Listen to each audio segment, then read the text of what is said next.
Good morning from Patina Meadow. I'm Leila. Today I thought it might be fun to give you a quick, or probably not so quick, look around our greenhouses here in the Bloomerie Market Garden. The Bloomerie is where we grow all of the produce and flowers that head to Patina Home and Garden in Leapers Fork to share with all of you. But before they can head there, they have to start their lives in our greenhouses, and we just hit our last expected frost date. They are currently overflowing with plants that have been waiting for their time to shine, and it is coming quickly. So let's head inside and I'll give you a little tour. So we actually have two greenhouses here, one on the left and one on the right, as you can see. And they're connected by this little center building where we do a lot of our storage. So here it is in all its glory. I have some dried flowers that I grew last season just in the middle because we're all about making things look pretty here at Patina Meadow. So on my left, this is sort of our seed starting station, or where we store most of our things for our seed starting. So I have some cow pots that are made of composted cow manure. I try to avoid plastic wherever I can, and these are really great for plastic-free pots. And then various stuff. I have my battery-powered backpack sprayer, which I adore because I do everything organically here at Patina Meadow. So using a backpack sprayer to spray vermicompost tea and to spray compost tea as a fertilizer and a crop protectant is really great. And I also use that in our orchard to spray some kale and clay during the spring and summer months as a pest deterrent. This little bucket over here is filled with some compost tea that I have to take down to another garden to do some fertilization through our fertigation system, which is something I can show you at another point. And then under here, I have some seed starting trays. The wood ones we made for soil blocking. And then we have a few leftover plastic ones and some cardboard that I like to use to cover our beds after I start carrots. This is my to-do list board that I haven't updated for this week yet, but that is getting done today. Everything that is in my head goes on this board so that anyone who's helping me with the garden can see what we need to get done for the week. And then the other thing I put up here is our crop plan for the entire season. So if anybody wants to know what seeds we need to start, what we need to plant, it all is just in a QR code on that crop plan. It's all links to a Google Sheet, which I'm sure you might be able to see. Then this is my biodynamic planting calendar. I try to take notes on it when I remember, just so I know what's going on at what point in the season, when I planted what, when I fertilized, various things stored over here, some sage that sprouted up that I'm drying, and then just various corner where things that I don't know exactly where to put. That's where everything goes. And then underneath here, I have some metal trash cans that are filled with organic fertilizer. I like a brand called Sustain. I think they're really great. And it's just a granular fertilizer. It's just a granular fertilizer that's made of composted turkey manure and a few other organic amendments in there. So I like to use this at the time of planting. This is an 824 NPK, and then this smaller basket trash can over here has a 464 in it. So those are my two organic fertilizers of choice. On this side, I have some harvest baskets and some buckets for harvesting flowers. Tools all go over here as well. Or some of the tools. We have another area where I store some other tools, but we have rakes and more cow pots and then a bunch of random stuff in this corner as well. I have my Jang seeder over here, which makes seeding so much easier and faster, especially on big long beds. So I use that for my carrots or anything I'm direct seeding. And then over on this side, more cow pots, and then some storage just in these galvanized trash cans, some soil, and then some extra amendments. And then this is some seed starting mix. This is the seed starting mix I like to use. So I know it's out of one of the Carolinas. It's called Dirtcraft Organics, and I absolutely love their amendments. They're all organic, they're compost based, and they're peat free. And I just can't say enough good things about them. They're a really great company. So that is the center storage area. It's where I do all of my seed starting, and everything moves into the greenhouses, but it's sort of the hub of the Bloomerie Market Garden. I love this space. It is so lovely, and especially in the mornings, the sunlight just comes in through these beautiful glass windows or glass doors, and it's just much is better. I'm very grateful. So let's actually get into the greenhouse now so I can show you some plants. This is our orangerie, or a citrus greenhouse. Sounds a lot better when an American says it that way. This is where I have a lemon tree, an orange tree, I have a lime tree, another lime tree, and another lemon tree, and then this in the back is a big pomegranate bush, which has done pretty well in here. I definitely have to keep it pruned back a little bit more than it would like to be, just so that it doesn't completely overtake the space, but it's very happy in here. This is its second or third season. And the citrus trees are really happy as well. These guys would need to be in pots to be taken inside and outside during the winter, but I just have them potted here in the greenhouse and they're very happy. You might notice around the bottom, I have some sheep wool that I use as mulch to keep moisture in and to keep weeds down. Don't have too many issues with weeds in the greenhouse because I kept it well weeded, thankfully, in the beginning. Having the sheep wool is really great because these guys like it a little warmer, a little more moist. And everything is set up on drip line irrigation that's just hidden underneath the sheep wool. Then that big thing in the back, the hot dog, is a propane heater that comes on during the winter. On this side here, we have our benches, which are housing currently a ton of tomatoes that I started very early that need to get set outside. And then I have some seeds trays here, some dill that needs to get potted up. I got very excited this season. I was itching to get started. So I started a lot of things probably a bit too early, but that's just the story of my life. By the time winter comes to an end, I am just itching to see something green. So I sometimes take matters into my own hands and just start seeds way too early. So I end up with tomato trees by the time they're ready to get planted out, because I'm still not going to plant out my tomatoes until probably the first or second week of May, just to be certain that we don't get another cold snap, because we have a tendency to get cold snaps here a little bit later than I would personally like, but I do not control the weather. Trust me, if I did, it would be a very different story. But for a lot of older farmers and people who are a lot more knowledgeable than me say that it's best to wait until Mother's Day to plant out any warm, loving crops here in our area. But I also grow them in a hoop house, which I'll show you during another time. Back to the plants. They're much more interesting than me. So I have some calendula here that I started. It's doing really well, but it is definitely ready to come out. I start all of my stuff with that Dirtcraft organic seed starting mix I showed you, and then everything gets topped with vermiculite to help keep moisture in. I have all of my tomatoes potted up into cow pots at this point. One of the reasons I love cow pots is because, as you can see, the roots can grow through them. So similar to soil blocking, if any of you know the benefits of soil blocking, you get air pruning on your roots, which makes your roots stronger and will make my tomatoes stronger. I just watered these, so I sprayed them probably a little too hard, but that's why they're a little bit leaning. But when I do go and plant these into the ground, I'm going to plant them pretty high on the stem, because tomatoes can grow all the way up the stem pretty much, and it makes stronger plants. So that is what I will do with these. These are all black cherry tomatoes. I love cherry tomatoes. They are my favorites. So these guys are black cherries.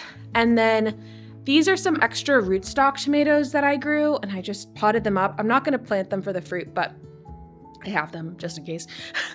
And then these are all sun gold tomatoes, which are my favorite and taste spectacular. And they're doing really well. All of the tomatoes are pretty happy in here. They've done well for me this year and last year. I'm pleased with those. And then I have more tomatoes. We have a store in Leaper's Fork called Patina Home and Garden, and we're doing a little plant sale in May. So these guys I waited on and was more patient. So they're a better size, honestly, for where we're at in this season. But these guys will get potted up soon because right now they're in just 3-inch square pots. So they'll get potted up and put into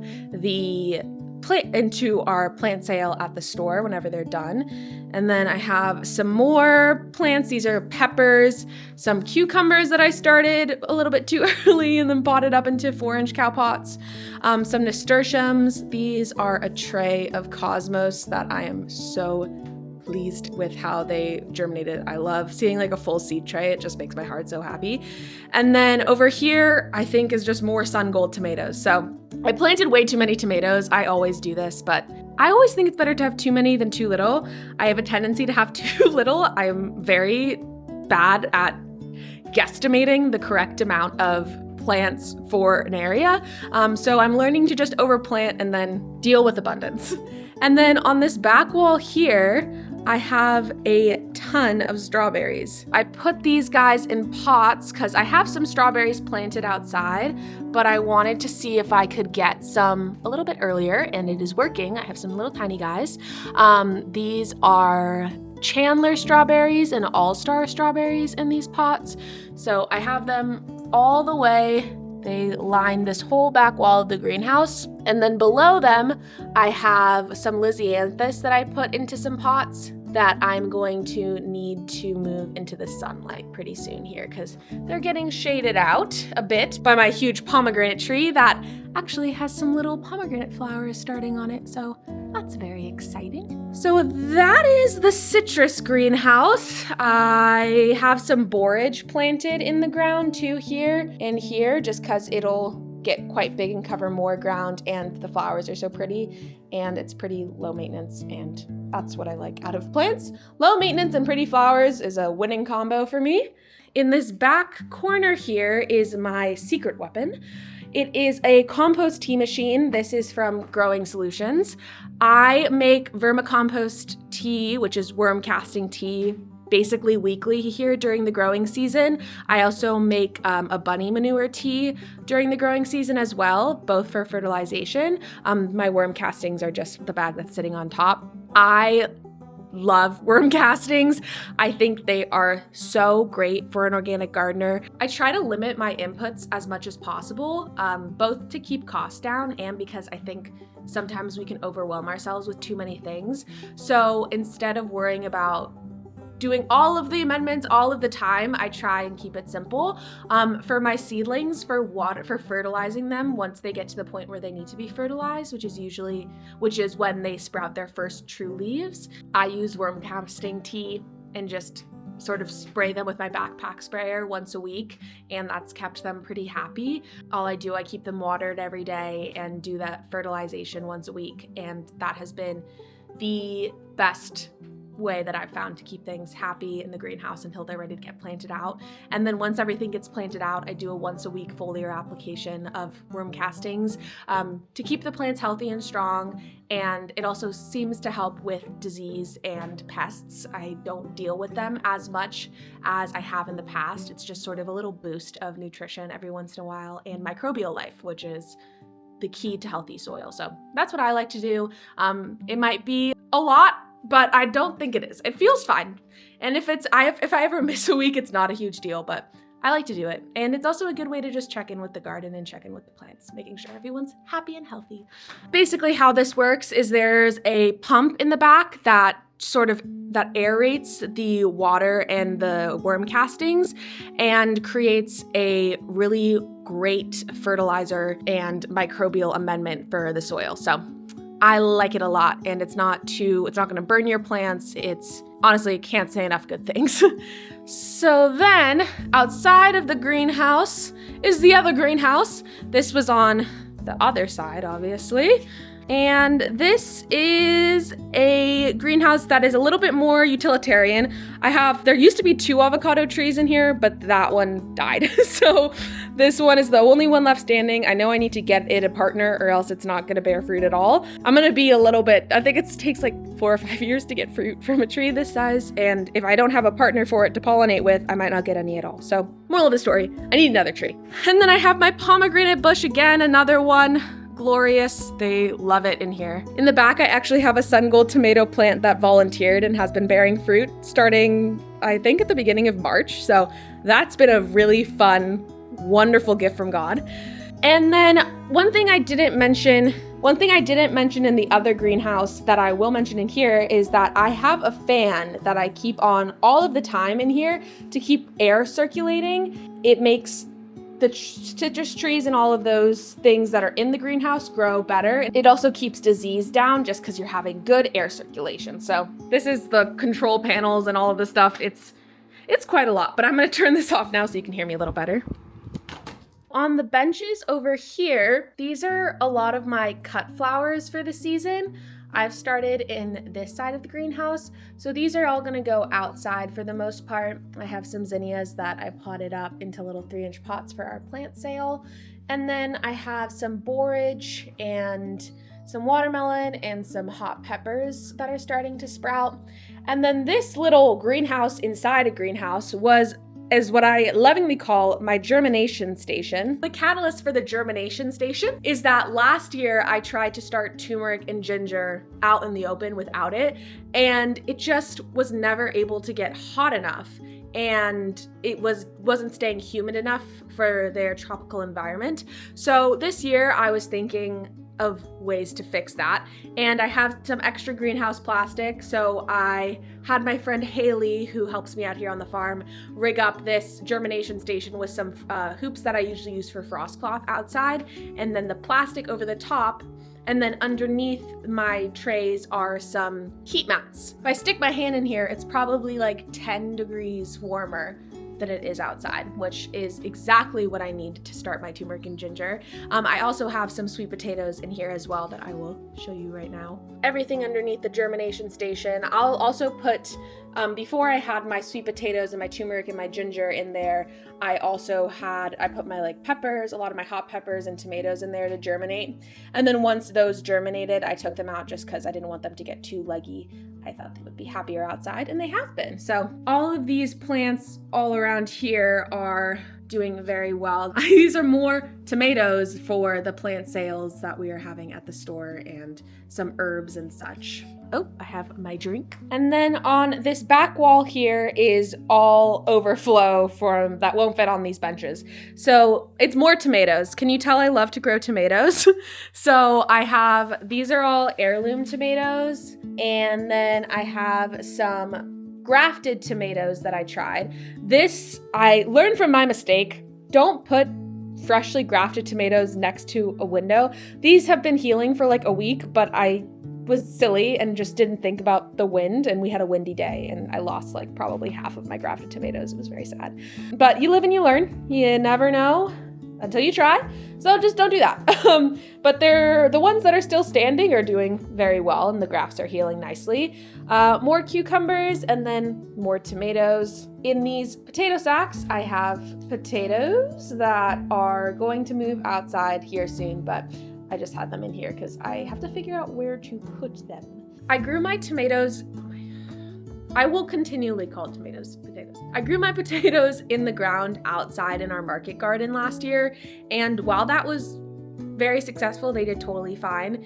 It's just a lot of space to dedicate to something that stays in the ground for quite a long period of time, and is fine to grow in grow bags. So burlap sacks are what I'm trying this year. We'll see how it works, and if I need to put them back outside next year or back in the ground next year, they'll be good. But yes, I just started those from seed potatoes not too long ago here, so hopefully they'll pop up soon. I'm very excited. I've been really enjoying using burlap in my gardening. I saw someone I follow on Instagram, Clay Bottom Farms, I believe is the name of their farm, and they're doing experiments with using burlap rather than frost cloth, and that's been really cool to watch. So I'm thinking about using more and more burlap in my gardening. I think it's an awesome tool. It's also great to use as shade cloth. Way better material to use than plastic. I'll get back to you guys on how all of this works, but I'm excited for the season. It seems like it's gonna be pretty fun. So that's the greenhouses right now. I have a little hardening off station. All these benches behind me and then benches on the other side of the greenhouse. In the back of them is where I can harden off my plants before they head outside. In a perfect world, they head onto those benches for about a week to 2 weeks before they head outside. Do I always reach that point? No, but we try. So yes, I think that about covers it.